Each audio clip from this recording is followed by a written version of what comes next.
আল্লাহ বলেন তোমাদের তওবা যদি আল্লাহ কবুল করে নেয়, 1 নাম্বার তোমাদের গুনাহ মাফ করবে, 2 নাম্বার আমি আল্লাহ তোমাদেরকে জান্নাতে প্রবেশ করানোর ওয়াদা করলাম। তওবা 1 নাম্বার। তাহলে সূরা তাহরিমের 8 নাম্বার আয়াত, এ হলো তওবার ব্যাপারে 1 নাম্বার কথা। 2 নাম্বার কথা তওবার ব্যাপারে ইবনে মাজাহ কিতাবের নাম, হাদিস নাম্বার 4250 নাম্বার হাদিস। ক্বালা রাসূলুল্লাহ সাল্লাল্লাহু আলাইহি ওয়াসাল্লাম, আল্লাহ নবী বলেন, আত-তাইবু মিনাজ যামবি কামাল্লা যামবালা।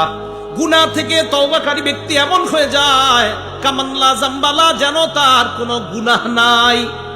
গুনাহ থেকে তওবাকারী ব্যক্তি এমন হয় যেন তার কোনো গুনাহ নাই। এই মুহূর্তে আমার সাথে বলেন, আস্তাগফিরুল্লাহাল্লাযী লা ইলাহা ইল্লা হুয়াল হাইয়ুল কাইয়্যুম ওয়া আতুবু ইলাইহি।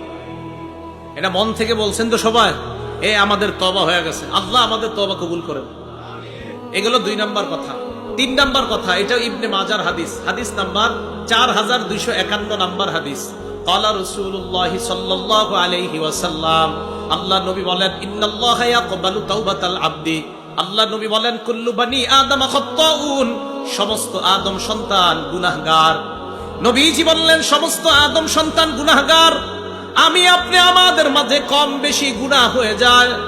ওয়া খায়রুল খাত্তাইনা তাওয়াবুন, গুনাহগারদের মধ্যে তারাই উত্তম যারা আল্লাহর কাছে তওবা করে। প্রতিদিন যে যত বেশি তওবা করে, গুনাহগারদের মাঝে ওই ব্যক্তি আল্লাহর কাছে তত দামি হয়ে যায়। 4 নাম্বার কথা, এটাও ইবনে মাজাহর হাদিস, হাদিস নাম্বার 4253 নাম্বার হাদিস। ক্বালা রাসূলুল্লাহ সাল্লাল্লাহু আলাইহি ওয়াসাল্লাম, আল্লাহ নবী বলেন, ইন্নাল্লাহা ইয়াকবালু তাওবাতাল আবদি মা লাম ইউগারগির। বান্দার মরণ আসার আগ পর্যন্ত আল্লাহ তার তওবা কবুল করেন। এখন দেখেন, আমার আপনার মরণ কখন আসবে আমরা জানি না, একটু পরে মরণ হয়ে যেতে পারে, তাই এখনই তওবা করা। কখন মরণ হবে জানি না, তাই যথাসম্ভব যত বেশি আল্লাহর কাছে তওবা করা। আল্লাহ তৌফিক দান করেন।